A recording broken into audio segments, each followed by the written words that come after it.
Hello, Aramaic Wisdom Keeper Dale Allen Hoffman here. It's great to see you.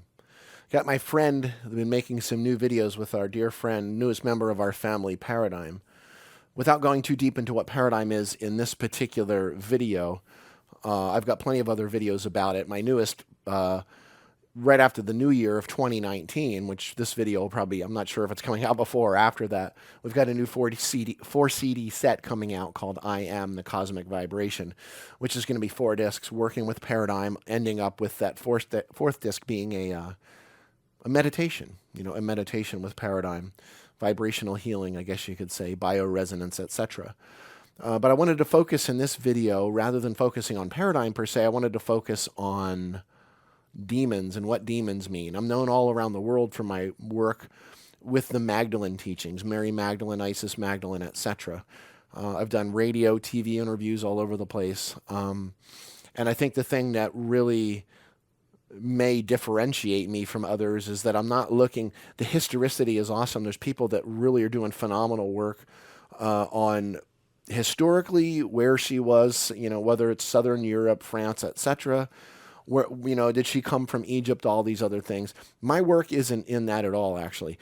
I reference that, but what my work is in is what do we do with it? What about on the inner level? What do we really do with it? So one of those things that I reference a lot, of course, is Mark chapter 16, Markus in Aramaic. Chapter 16 isn't in all Bibles. In a lot of Bibles, it was actually deleted and it's not there. It's an interesting thing. A lot of Bibles end at Mark chapter 15. But what happens in Mark chapter 16? Well, this is where Yeshua, Jesus, comes back into town and he encounters Mary Magdalene. And in the classic translation, it says, out of whom he cast out 7 demons. Okay, well, let's look at that demon. That's Shiadain in Aramaic. That's daimonia in the Koine Greek. It's a funny thing because demon doesn't mean demon in the sense of what we think demon means, if that makes sense. That phrase in the Gospel of Mark in Aramaic is Shabea Shiadain Apek. Shabea is the word 7, that's all. So let's push that off the table. 7. So we know there's 7 demons. That Shiadain is the word translated as devil, demon, force, whatever, etc. Possessions, I've actually seen in some cases. And then that word Apek is the one translated as cast out. Okay? Well, let's look at Shiadain. Shiadain's an interesting word because Shiadain, which is, of course, translated as demon, devil, force, etc., something, quote-unquote, bad, okay? Some sort of bad force, malevolent force, whatever. I wanted to give you a little bit of insight from Dr. Michael Rice, okay? And this is something that he's been using for years, and it makes all the sense in the world. He gives an example of, not necessarily in terms of demons, but in terms of realizing that what you're feeling is inside of you, okay? It says, let's rope off 1 square foot here on a lawn and 1 square foot maybe 20 feet away on a lawn. You do the monitoring of, bacteria, as he says, bugs and buzzards, all these other things. It's going to probably be about the same 20 feet apart in the same lawn. However, let's say we walk over to this one over here, and we take the carcass of a dead rabbit and we drop it in that 1 square foot patch. Do you think after 24 hours of laying there, festering in the stagnant, muggy, humid summer air, do you think maybe the bug, buzzard, bacteria, creepy crawly count might be a little different here than it is here? Of course it is, and it's going to be higher. Now, what we've done very, very mistakenly in theology, especially in the Yeshua teachings, the Jesus teachings, we've mistakenly called that cleanup crew that comes to feed on that carcass as a demon. We call that possession. We call that all these different things. Interesting thing there, though, because that's not what a demon is, okay? Let me tell you what a demon is in the sense of ancient Aramaic. The word is she'adain, she'adain, okay? This is demon. Let me just show it to you. Little bowl. That's a demon. Gee, Dale, that's real interesting. It's not voicing. Repressed, suppressed, etc. It's not allowed to speak. Let's look at that. It's interesting also that in the Gospel of Mary, Mary Magdalene named those 7 demons. Starting at the bottom, darkness, desire, ignorance, the exhilaration of death, the foolish words of the realm, the foolish visions and sight of the flesh, and hostility and wrath, which is actually the quality of what? The 7 chakras when they're not voicing. So let's look at the third word in that phrase, Shabea Shiadein Apek. Apek, what does that mean? Apek means to stimulate the movement of something. It could mean cast out. It could mean throw something off. It could mean exorcise, or simply stimulate the movement of.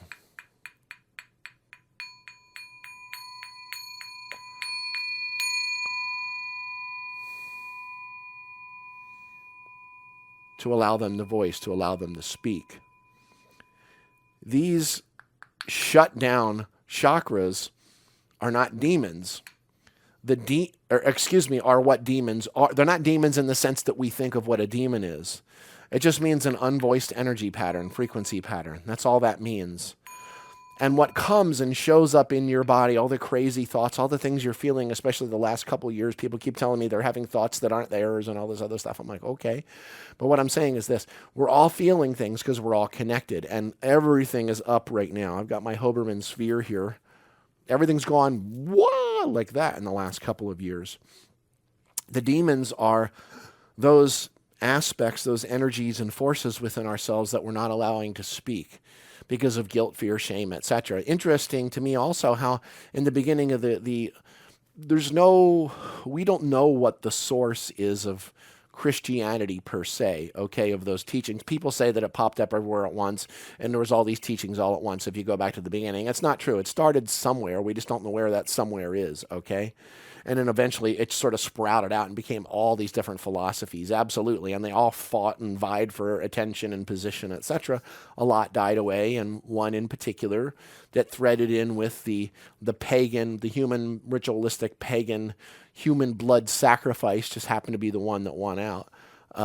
Funny how that is, the pagan one, even though they are anti-pagan, not going there. But what I'm saying is, in the beginning of these teachings, it was about the zest of ecstasy. It was about the zest of openness in that presence of the one, Kadash Kudsha, that wide open, unbridled ecstasy, which of course, what great way to turn off ecstasy is to put shame into the system. It's a great way there's no greater energy that will collapse down any kind of an energy voice than shame or guilt or fear. And I specifically point at shame, and the guilt is resonating the shame as well, of course. It's time for us to come back into a much more accurate understanding of what these teachings were, the Magdalene teachings, etc. One of the things people ask me is, what did Isis priestesses do? What did Magdalene priestesses do, if there was such a thing? And it's one of those things that when you look at it, it's like it just makes all the sense in the world.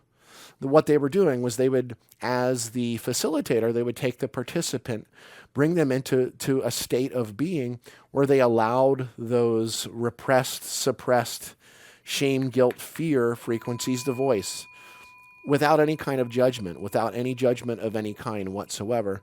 So maybe physically, maybe just spiritually through breath, etc., taking the participant on a journey and allowing those repressed and suppressed frequencies to come out and voice themselves without any kind of judgment on the part of the facilitator.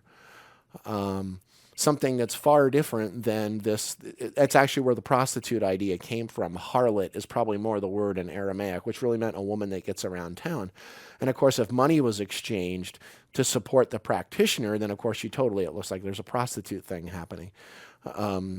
If Peter was a real guy, that whole shaming of Mary thing seemed to go right back to him. You can see in the Gnostic text that loud her hate him, and the ones that love him, she's a slut. Convenient how that works. Paul was always the exoteric church. The beloved disciple, often called John, probably more accurately it was Mary Magdalene, the gospel of the beloved disciple, that text which Saint Irenaeus from the Catholic Church, I wouldn't call him that, in the late 2nd century, shifted that from the gospel of the beloved disciple to the gospel of John, because he believed that it had to be John.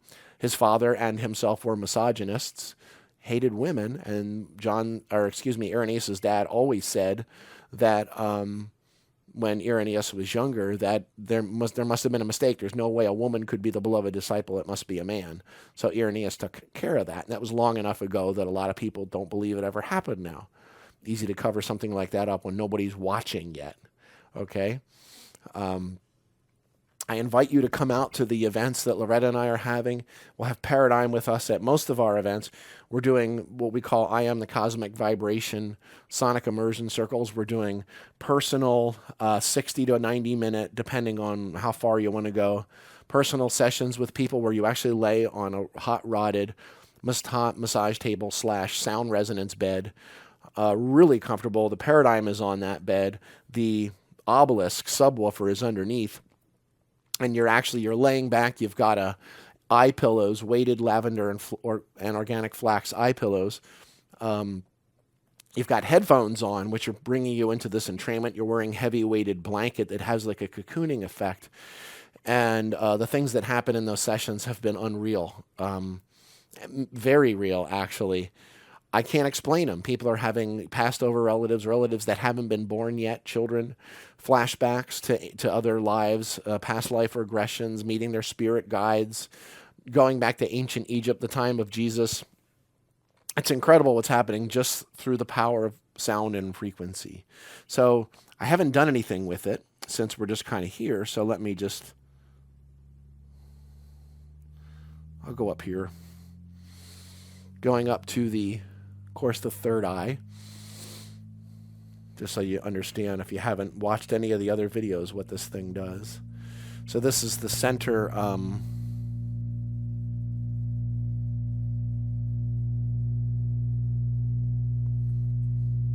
so it's 3 octaves of the third eye. The root sound, and then a second octave, and then a third octave.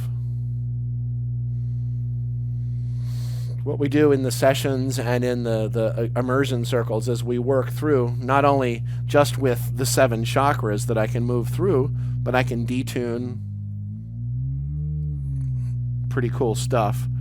It's like having 3 completely independent analog toning bowls all at the same time that we can use in conjunction with each other to move energy, to open, to voice. These allow the chakras to open and recalibrate. It doesn't matter if you believe it or not, because I've seen it personally hundreds and hundreds of times already.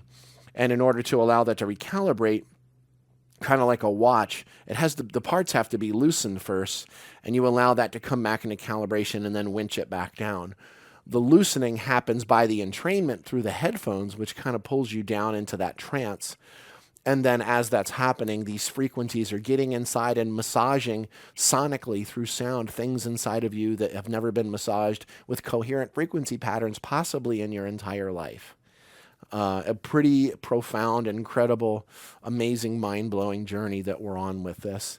And it ties right in with the Magdalene teachings, the Yeshua teachings, the Egyptian teachings that both of those came from in so many ways. So if you're interested in having Loretta and I come to your town, just get in contact with us. The Aramaic Healing Circle office number is 828-707-5877. 828-707-5877. You can email us at aramaichealingcircle@yahoo.com, aramaichealingcircle@yahoo.com, or office@daleallenhoffman.com, office@daleallenhoffman.com.